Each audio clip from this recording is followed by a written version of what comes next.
To remember means to make present once again what is recalled. And this is the essence of the Eucharistic celebration. See, here you have to appreciate our Catholic theology, which goes deeper than the Protestant theology. See, for the Protestant, they focus on what remembrance or memorial just as an act of memory. Jesus says, when we do this, we remember him, that's all. Right? It is not the real presence, it's just a memorial. That is the Protestant stance. But we go deeper. We try to enter into the mind of Christ when he gives us this command, do this in remembrance of me. Because when Jesus said, remember, it means making present what he is doing at the Last Supper. The gift of himself once a day. And that's why we believe that the Eucharist is the real presence. Because Jesus is made present once again under the sacramental sign. So it is more than just an act of the intellect in recalling the past.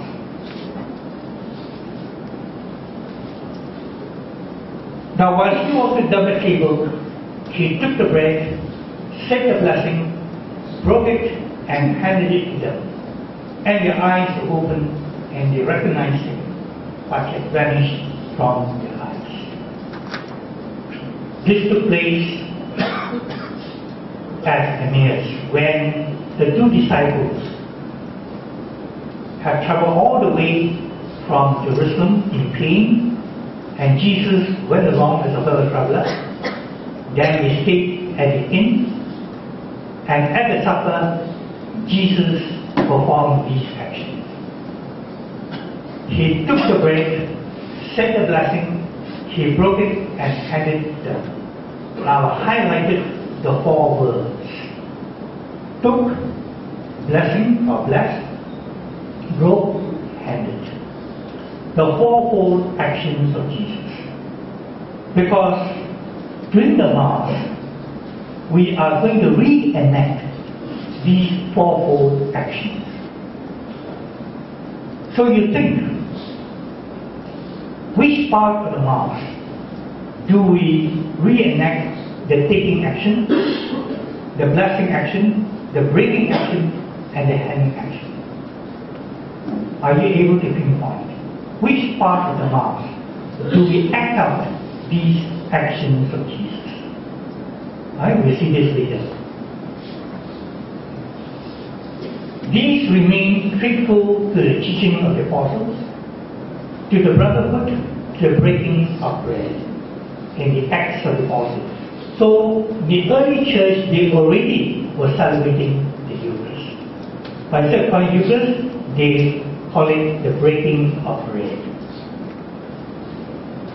This is Jesus and his friends at the resurrection. This one will be the early church. So the Eucharist celebration has got a long, long history. We can trace back to the time of Christ.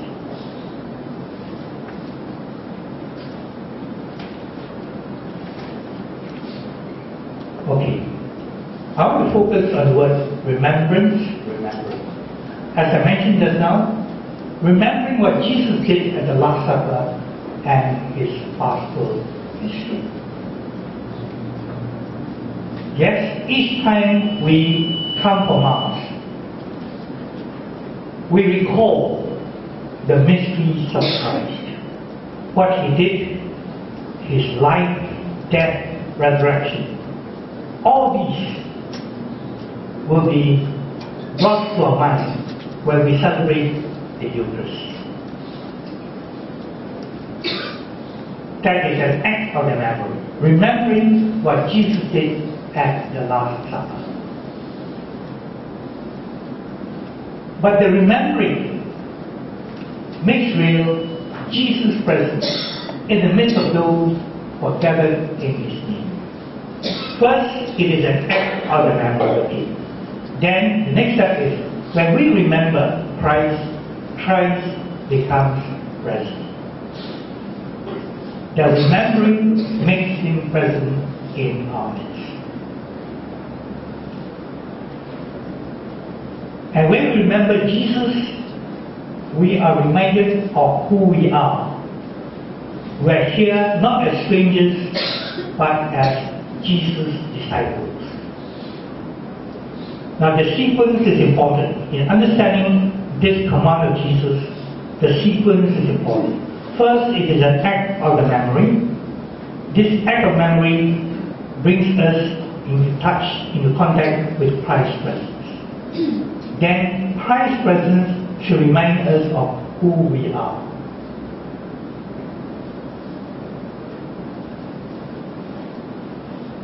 Our Christian identity.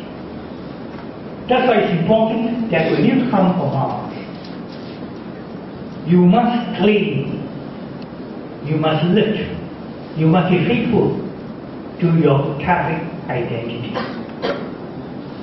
So many parts of the Mass remind us of our Christian, our Catholic identity. That's why we begin the Mass proper with the sacred sign of the cross. In the name of the Father, and of the Son, and of the Holy Spirit. See, when each time you make the sign of the cross, you are already signifying that you are a Catholic. You are proud to be a Catholic.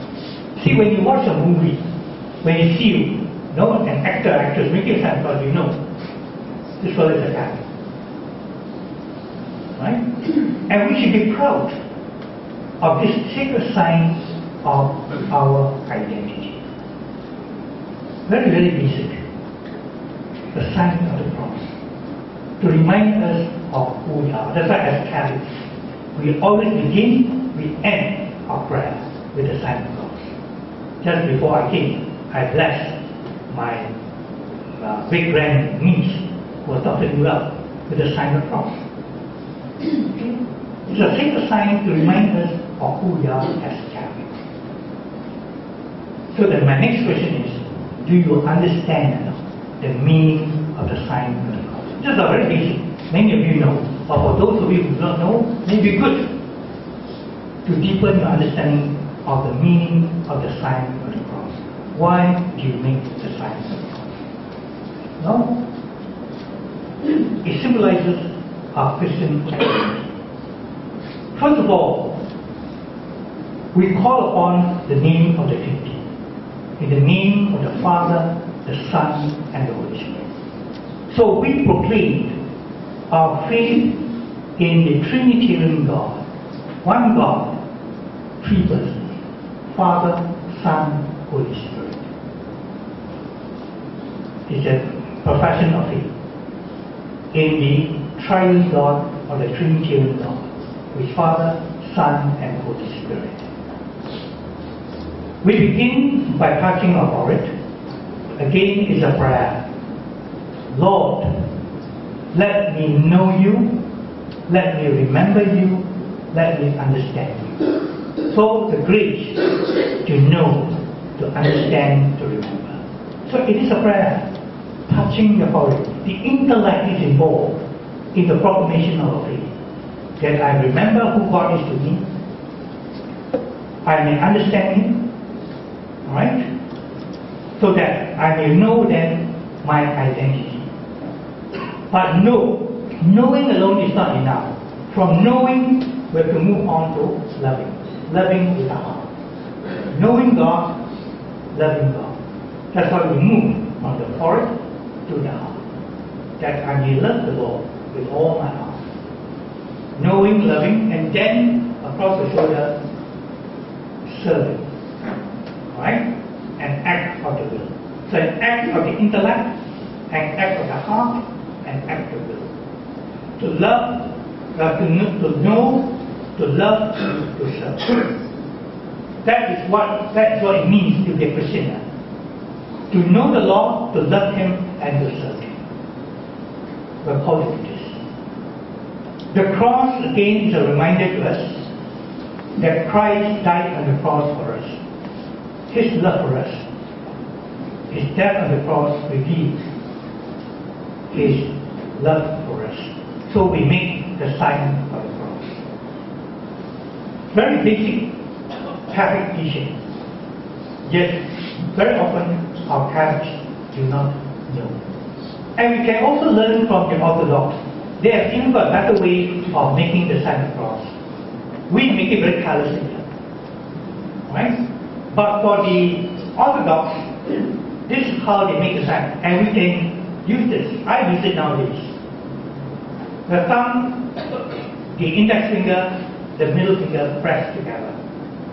Father, Son, Holy Spirit united in one God. Alright? Symbolizing our belief in the Trinity. The ring finger, little finger pressed down. Jesus is human, Jesus is divine.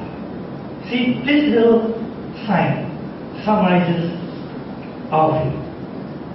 In the Trinitarian God, in Jesus who is divine, who is human. And then we sign off. Right? So it's very meaningful. So I do hope that when you make the Santa Claus, do it properly. Right? Understand what you're doing. Not careless. I remember the first time I went to a Catholic church, I thought they changed when the students blind. The way they do it so careless. Oh, they didn't know they're making a Santa Claus. I thought that's changing. Right? Hopefully, we make it with pride, we understand. Right?